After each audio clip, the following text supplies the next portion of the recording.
Modesty aside, but significantly, your committee paved the way for the implementation of landmark transparency reforms in our national budget process. These include our transition to live-streamed and open BICAM that detailed budget amendments, insertions, if you like, that are now traceable to their proponents. Not to mention stricter safeguards to ensure that no big or undefined infrastructure projects are included in the General Appropriations Act. Let this serve as a warning to skeptics, detractors, and hijackers who exploit the vulnerabilities and anger of our people to deepen the fault lines of our nation during these trying times. Your noise will not silence the truth. Neither does it provide any help in our investigation. Yung unang binanggit po ni Senator Ping, no, English kasi. Sinasabi niya na yung mga investigasyon dito sa Blue Ribbon, marami nang nagawa, 'di ba? Yung katulad ng Open BICAM, 'di ba? Na ano nila yan yung mga naitakal nila yan at naipatupad na ngayon, 'di ba? Kasi may mga nagsasabi na wala naman daw kwenta itong mga Senate hearing. At ang nagsasabi niyan, senador pa din mismo. Kaya dapat hindi na iboto yan Kahit Marcos pa yung si Senator Amy, wag na natin iboto yan next time. Sobrang kups na no? Kups, di ba? Ako, malaki ang galang ko sa mga institusyon ng ating bansa. No, yung mga again, Senado, Congress. Kaya naaasar ako pag may mga may mga talagang naninira diyan, di ba? Unless kunwari si Chis Escudero talagang kapansin-pansin naman yung ginawa niyang forfeit, di ba? Inaano natin, no, pinupunan natin yung tao, di ba? Pero hangga't may mga ganitong kagaya ni Senator Ping Lacson, umaasa ang mga Pilipino na gaganda, di ba? Yung katulad niyan, may mga naitutulong, di ba? Yung Open BICAM, dahil po dyan, tapos lahat ng mga insertion, di ba? Yung mga insertion talagang minatyagan na, di ba? Imposibleng makalusot ka pa kung kurakot ka, di ba? Talagang makukulong ka ngayon kapag nagtangka ka ng mga ganyan. Pakinggan pa po natin. Your noise cannot convict and won't even indict the malefactors in this flood control mess. Only evidence does.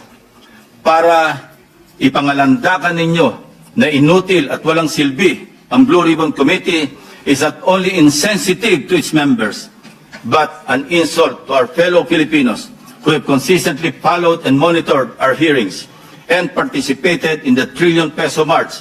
The clergy, students, ordinary workers, and all concerned citizens who became aware and exposed to unbridled and systemic corruption, mainly made possible by the Blue Ribbon Committee hearings and the media, who serve as a powerful tool in bringing to the households, eateries, barbershops, etc.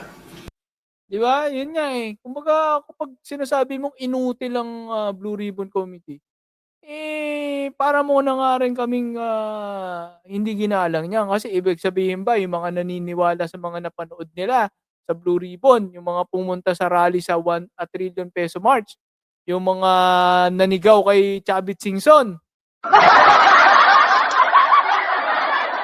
ibig bang sabihin, inutil din kami?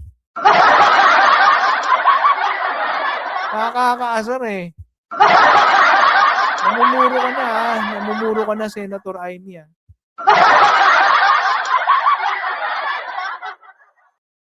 Panoorin pa natin. The details of each and every hearing of your Blue Ribbon Committee.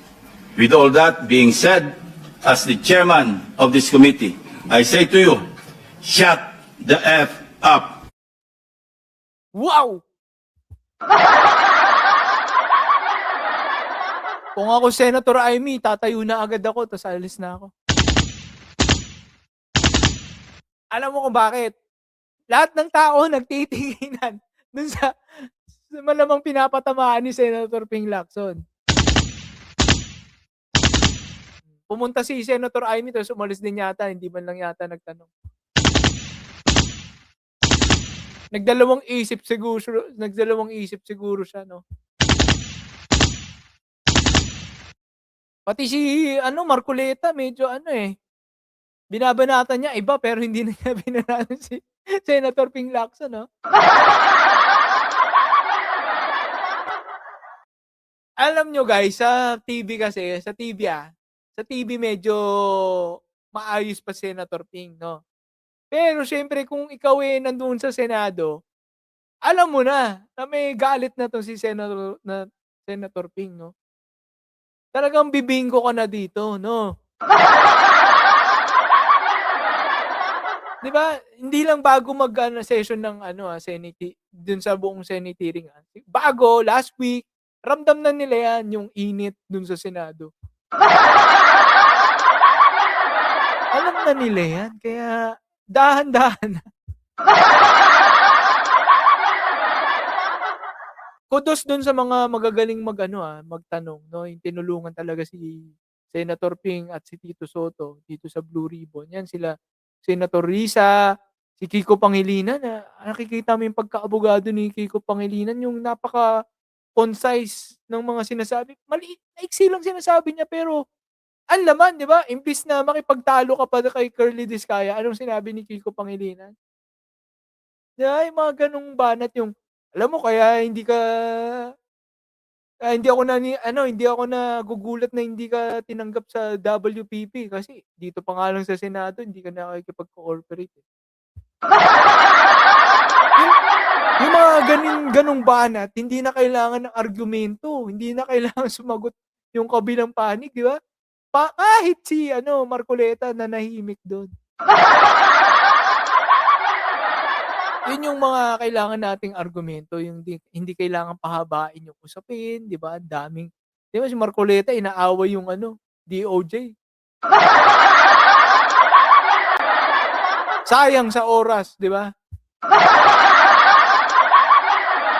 Ayun yung kudos at although sabi nga nung iba medyo akala nila may pasabog kahapon kaso yun nga yung lumabas na mga witness supot, no? Kahit si Marcoleta, 'di ba? Sabi niya supot. Hindi si Marcoleta ang supot, yung pagdinig, 'di ba? Parang may inaasahan siya. Papaano nilinaw pa lang sa umpisa pa nga lang ni 'di ba, yung sinabi ni shut the F up. Nilinaw niya na na only evidence yung makakapagpakulong, makakapagpaimbestiga, makakapagkaso, 'di ba? Indict pala 'yun. 'Di ba? Yun yung ebidensya lang ang makakagawa nun, mga affidavit, 'yan, testimonya, 'yan. Sinumpaan na sa abogado, hindi peking affidavit, So yan, malinaw na malinaw, no? Soplak si Amy. Bang! Oo guys, pag live kasi yan, ikaw nandun ka, ramdam mo yung init. 'Di ba yung nagsalita nga daw si Curly Discaya na ninakawan daw siya, 'di ba? Yung hindi natin napanood sa TV na yung mga reaksyon ng tao pero lahat daw ng nandun, "Oh!"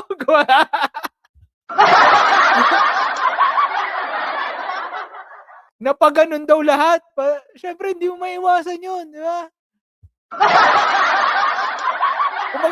Kumbaga sa korte nag-react yung crowd.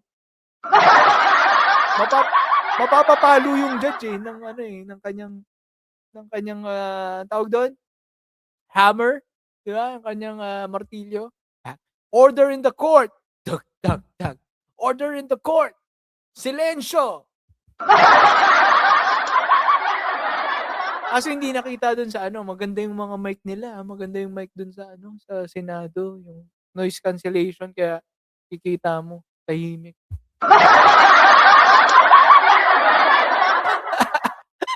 Grabe 'no? Gusto ko sana manood dun, sa Senado kaso uubos talaga ng oras. Tignan niyo naman gaano katagal kahapon, yung anong oras na sila natapos. Di kaya, 'no? Okey, yan na po ang ating shut the F up topic. Alright, dun na po tayo sa pang-apat nating topic. Sa mga kakapasok pa lang, puwede po kayo mag-team replay. Okey, team replay po kayo. Ang dami na nating tinakal na magaganda 'no, nasa unahan ng video na ito. Yan, 40 minutes na po tayo, ito may sinabi si ano, Bench Uy ulit, kay Marcoleta yang witness na dalawang babae tulad kay Gutesa. Nagtuturo kung witness ka, ba't ka nag-face mask? Ayan sabi. Puwedeng kay Marcoleta at puwede rin kay Mike Defensor. Tingnan niyo po, 'no. Talagang hinahayaan lang ni Ping Lacson para walang masabi na hindi sila pinagbibigyan. Pero ito, may papakita po ako sa inyo. Sama na natin dahil binanggit mo 'yan. Ito na ba 'yun? Ano ba yung next topic? Pero isasama na natin ito, meron akong papakita sa inyo. Yung kakagawa ko lang na video. Ito, panoorin niyo na rin 'to. 'No, para maging familiar din kayo sa channel natin, yung channel, Facebook po natin 'no, which is Balita at Kaalaman. Ito kakagawa ko lang ng video na ito, ayan, ayan. Oh, aha. Sabi ni ano, sabi ni sabi ni Francis Leo Naalala niyo po ba oo. ito? Ito po yung larawan na makikitang magkasama. Ayan, aha. Ayan, para ano, maano na rin kayo. Ano sa tingin ko itong mga pangyayaring ito? Ayan, tingnan niyo. Naalala niyo po ba ito? Ito po yung larawan na makikitang magkasama si Senator Ping Lacson at ang mga Diskaya. Tapos ito naman po ang larawan na makikita niyong magkasama si Ramil Madriaga at si Sara Duterte. Nagkalat po sa social media, may mga video pa po yan Pero sa parehas na pagkakataon ay itinatanggi ng bawat kampo na magkakilala po sila, no? Pero ito po ang nakakapagtaka. Bakit po kay Martin Romualdez at Curly Discaya, parehas po nilang tinatanggi, no? Yung parte nila na magkakilala sila. At alam naman po natin, wala pong naglalabas ng mga litratong magkasama sila. Di ba? Napaka-rare po niyan, Di ba? Tapos pipilitin nating... Di ba? Yun na nga eh. Di ba? Yun na, guys. Di ba? Bakit kay Ramil Madriaga? Although sinasabi na ni Ramil Madriaga na magkakilala sila ni Sara. Tinatanggi ni Sara, tapos gusto nating paniwalaan si Sara? Kay Senator Ping Lacson naman, saka kay parang ganun pagkakataon yun Senator Ping saka si Curly Diskaya, may picture sila. Inamin ni Ping Lacson na nagpa-picture sa kanya minutes siya bago yung eleksyon. Yeah, may picture. Pero sinasabi hindi magkakilala. Eto guys, etong dalawang to. Ni isang picture. 'Di ba? Kasi kung mayroong picture yan magkasama, malamang lumabas na yan sa social media at ano na yan, no? Kumbaga, ang tawag nun, pinutakte na, no? Pinutakte na ng mga ano yan. No, kung may picture silang magkasama, pinutakte na ng mainstream media kapag may picture yan. Ayan, edited yan, yung picture na yan. Pero yung talagang may chance na magkasama sila, malamang putaktahin ng ano yun, mainstream media. Pero walang naglalabas. Magbigay pa ako ng ibang example, guys. Magbigay pa ako ng ibang example. Si Henry Alcantara, Joel Villanueva. Diba? Nagkalat yung picture. May video pa, guys. May video pa. Sino pa? Si Henry Alcantara rin, saka si Jinggoy. Bakit ito? Walang picture. Pero again, merong mga gustong mag-link sa kanila, di ba? Tuloy natin yung video. Tingnan nyo kung sino ang gusto mag-link sa kanila. Tingnan nyo. Pagdikitin sila na sinasabi ng iba magkakilala ito, no? Gaya po nila Mike Defensor, kagaya po niya, no? Tila bagang itong si Mike Defensor, Ayan guys, meron kasing post si Mike Defensor. Una, wala namang pumapansin sa post niya. Napaghahalataan tuloy, no? Kinunik nila dun sa video ni Zaldico, yung Tamarind Force Park. Alam mo na yun, ha? Sobrang sobrang predictable nito ni Mike Defensor. Kahapon nag-iisip pa ako, sino kaya nagdala ng witness na to, itong dalawang ito, 'di ba? Tapos itatanggi lang pala ni Curly. Hindi ko nga alam eh. Kasi kung kakampi naman nila si Curly, pwede naman nila sabihan eh. Umuo ka na lang, Curly Diskaya. Sabihin mo, kakilala mo yun na naalala mo, kakausap mo sila sa Falls Park.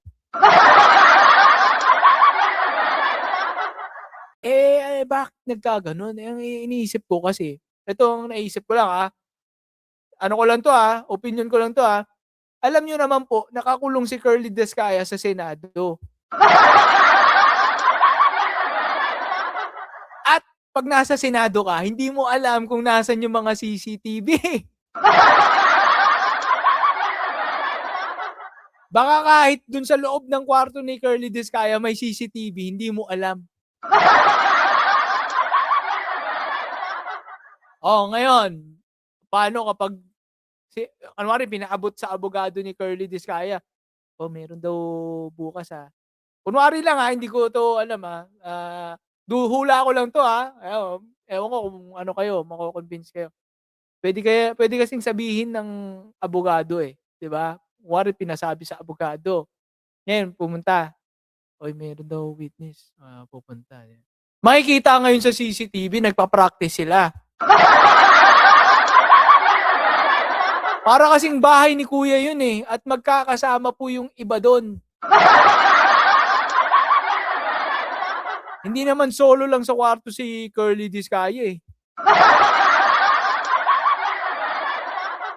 Sino ba kasama ni Curly Diskaya? Si Henry Alcantara yata kasama niya kasi yung dalawa, si PJ, 'di ba? Si PJ, si Mendoza sa si Bryce yun yung magkasama magkagalit sila Ngayon, paano pag marinig ni Henry Alcantara yun? Tingin nyo hindi isusumbong ni Henry Alcantara yun?